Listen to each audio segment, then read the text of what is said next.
जब तक आपका कर्ता भाव थोड़ा सा डिटैच नहीं होगा, तब तक वास्तविक सत्य की राह पर चलने की पात्रता आप में नहीं होगी। और ये जो कर्ता भाव या फिर कर्तापन या फिर कुछ करना होता है, इसे ना करना या फिर कुछ ना करना आपको फिजिकली ऐसा नहीं मान लेना है कि ये पत्थर मैंने यहाँ से यहाँ पर रखा है, लेकिन अब मैं इस पत्थर को यहाँ से इधर नहीं रखूंगा, तो जो मेरा कर्ता भाव है वो मिट गया। ऐसा नहीं होता है। तो जो भी लोग मुझसे साधनाएं दो बोल रहे हैं, मंत्र दो बोल रहे हैं, उन्हें मंत्र देने के बाद या फिर कोई भी साधनाएं देने के बाद उसकी शुरुआत नहीं होगी जिसकी शुरुआत आपके भीतर पहले ही होनी चाहिए।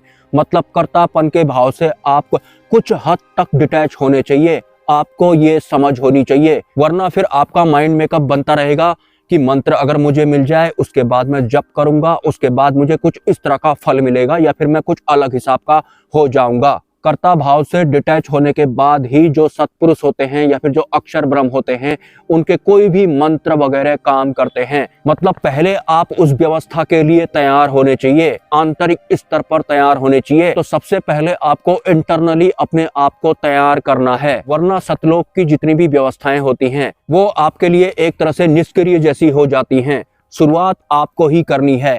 कोई गुरु या फिर कोई उनका चेला डायरेक्ट आपको कुछ दे करके आपको कुछ और नहीं बना देगा। शुरुआत आपको करनी होगी। प्यास आपके भीतर होनी चाहिए। जब सत्य को प्राप्त करने की प्यास इंटरनली आपके भीतर स्टार्ट हो जाएगी, शुरुआत उसकी हो जाएगी, तो सतलोक की व्यवस्थाएं अपने आप आपको पकड़ लेती हैं। फिर जो भी सत्पुरुष या फिर सदगुरु बोलते हैं वो आपको ऑटोमेटिक समझ में आने लगता है। लेकिन सबसे पहले आपको अपने आप को खाली करना है या फिर इंटरनली आपको अपने आप को तैयार करना है। कर्ता भाव से मुक्त होने के बाद ही उस तैयारी की शुरुआत होती है या फिर वास्तविक पात्रता की शुरुआत होती है सतमार्ग के लिए। सिद्धि मार्ग में होने के बाद जब मुझे सत्य का आभास हुआ था, मुझे ऐसा आभास हुआ था कि इन सब व्यवस्थाओं के अलावा एक सेपरेट व्यवस्था भी है। तब जाकर मुझे ध्यान में भी सतलोक की व्यवस्थाएं दिखने में लगी हुई थी। लेकिन ध्यान में भी मैं कुछ दृश्यों को पहचान ही नहीं पाया था कि आज तक जिन जिन ईश्वरों को या फिर भगवानों को मैं जानता था, उनकी इमेज के हिसाब से सिर्फ उनको ही मैं पहचान पाता था। अब जाकर मुझे पता लगा है कि वो फलानी वाली इमेज मुझे जो ध्यान में दिखाई पड़ती थी वो किसकी थी। ध्यान में भी मुझे दिखाई पड़ने वाली बहुत सारी जो इमेज थी या फिर जो दृश्य थे वो सतलोक की व्यवस्थाओं के थे। अब जाकर मैंने उन्हें पहचाना है। वैसे अगर हम किसी भी भगवान की मूर्ति की पूजा करते हैं तो इसका सीधा सरल मतलब ये भी होता है कि मतलब भगवान बहुत पहले हुआ करते थे, अब वो नहीं है, इस वजह से हम उनकी मूर्ति की पूजा कर रहे हैं। क्योंकि जो बहुत पहले हुआ करते थे उसके बाद वो नहीं होते हैं, तो हम उसके बाद उनकी इमेज से काम चलाते हैं। इंसानों में भी ऐसा ही चलता है। हालांकि आध्यात्मिक यात्रा के शुरुआती चरण में हम ये सब कर सकते हैं, लेकिन जहां मोक्ष की बात आती है, जहां ट्रांसपेरेंट कण कण वाली ऊर्जा की बात आती है जो सर्वत्र और सर्वज्ञ होती है, तो हमें पता लगता है कि अगर हमें मोक्ष चाहिए तो हमें जीवित ईश्वर की संगत में आना होगा, जो कि प्रत्यक्ष भगवान होते हैं या फिर जीवित ईश्वर जिनके भीतर बह रहे होते हैं।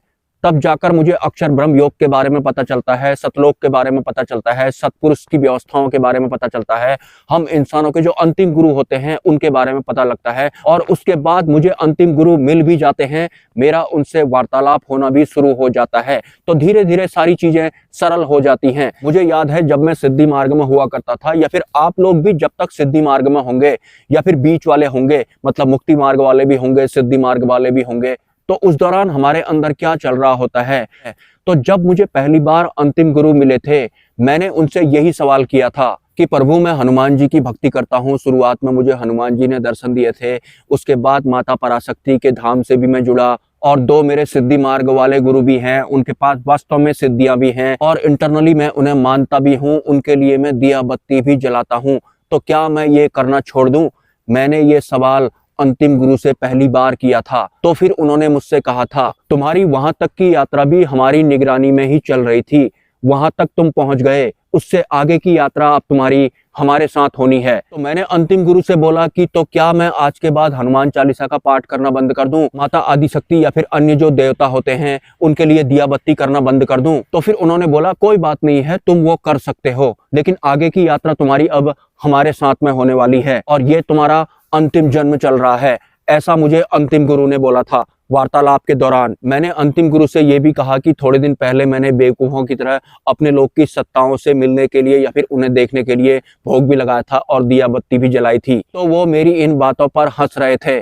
तो उन्होंने कहा कि वो सब ठीक है, लेकिन इंसान के रूप में जन्म लेने का एकमात्र मकसद होता है मोक्ष प्राप्त करना, और इन सभी जन्मों के बंधनों से मुक्त हो जाना, कर्मों के बंधनों से मुक्त हो जाना, और जितनी भी तरह की व्यवस्थाएं होती हैं उन सभी बंधनों से मुक्त हो जाना। ये कि यात्रा तुम्हारी अब हमारे साथ होने वाली है, हमारे सानिध्य में होने वाली है। तब से लेके आज तक मैं हर रोज हनुमान चालीसा तो पढ़ता ही हूँ, दिया भी जलाता ही हूँ, लेकिन अब काफी कुछ इंटरनली मेरे भीतर बदल चुका है। मतलब बहुत कुछ अंतिम गुरु ने कुछ इस तरह से मेरे भीतर सरल किया था, मैं उसे शब्दों में बता नहीं पा रहा हूँ, लेकिन जितना भी हो सके मैंने बताने की कोशिश की है। ये सब मेरे साथ हुआ था। और हाँ, जब आपको सदगुरु या फिर सत्पुरुष मिल जाएंगे और जब अक्षर ब्रह्म आपके भीतर उतरेंगे, तो उस प्रोसेस के दौरान आपको किसी संकल्प के साथ नहीं जाना होता है। ये संकल्पों का दौर भी पीछे छूट जाता है। मतलब किसी भी तरह का कोई संकल्प के साथ आपको भक्ति नहीं करनी है। मैं ब्रह्म भक्ति की बात कर रहा हूँ। मतलब इस तरह का संकल्प या फिर टारगेट लेकर आपको भक्ति नहीं करनी है कि मुझे ब्रह्म होना है या फिर मुझे मोक्ष प्राप्त करना है। तो रूप से खाली होकर के जाना होता है, या फिर वो हमारी यात्रा के दौरान होता है। तब जाके जो अक्षर ब्रह्म होते हैं हमारे भीतर उतरते हैं। तो संकल्प या फिर टारगेट भी हमारे भीतर हमारी भक्ति में शामिल नहीं होना चाहिए। अगर सत्पुरुष आपको मिल गए हैं, उसके बाद की यात्रा की बात मैं कर रहा हूँ। जो सत्पुरुष होते हैं ना, वो बहुत ज्यादा सरल होते हैं। जैसा हम चाहते हैं ना, वो वैसा कर देते हैं। मैंने उन्हें बोला था कि मुझे ये पेड़ पौधे जंगल में घूमना बहुत अच्छा लगता है, तो क्या अब मैं इन जंगलों में इन पेड़ पौधों के साथ में रहना बंद कर दूं, ये सब छोड़ दूं? तो मेरी ये लाइन पूरी हुई भी नहीं थी कि सत्पुरुष ने मुझे बोला कि प्रकृति के रूप में हम अब तुम्हारे साथ में रहेंगे। अब आगे को मैं आपसे क्या बोलूं। मिलते हैं किसी नेक्स्ट वीडियो में। नमस्कार। एक कमेंट और आया था मुझे कि जो शक्तिपुत्र महाराज हैं वो सत्पुरुष हैं या नहीं। क्या करेंगे आप जानकर कि शक्तिपुत्र महाराज या फिर कोई अन्य महाराज सत्पुरुष हैं या नहीं? क्या मिलेगा आपको ये सब जानकर? आपको पता है कि जो गौतम बुद्ध थे वो सत्पुरुष थे, जो महावीर थे वो भी सत्पुरुष थे। तो इन दोनों के बारे में जानकर भी आपको क्या मिल गया कि ये सत्पुरुष हैं या नहीं? आप उसके बारे में बुद्धि से जानने की कोशिश कर रहे हैं, जो कि एक सेपरेट अवस्था है, जो कि एक संचार है। आपको कोई सिद्ध पुरुष अगर बता भी देता है कि फलाना महाराज सत्पुरुष हैं, तो भी आपको उससे कोई फर्क नहीं पड़ने वाला है। आप सिर्फ ज्ञान ही इकट्ठा करते रह जाएंगे। इस वजह से ही आज तक कोई दूसरा गौतम बुद्ध, महावीर या फिर ओशो नहीं बन पाया है। सब लोग ज्ञान ही इकट्ठा करते रह गए।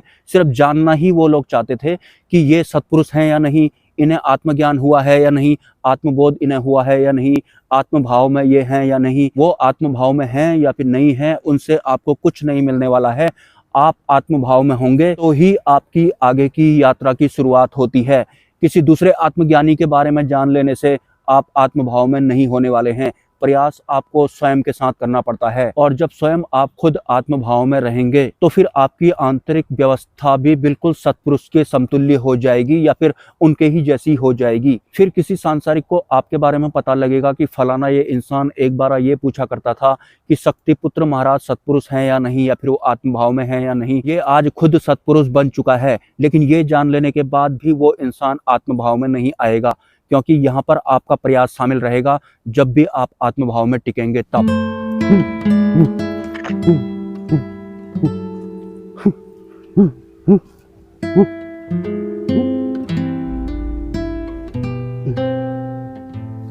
अब नहीं है।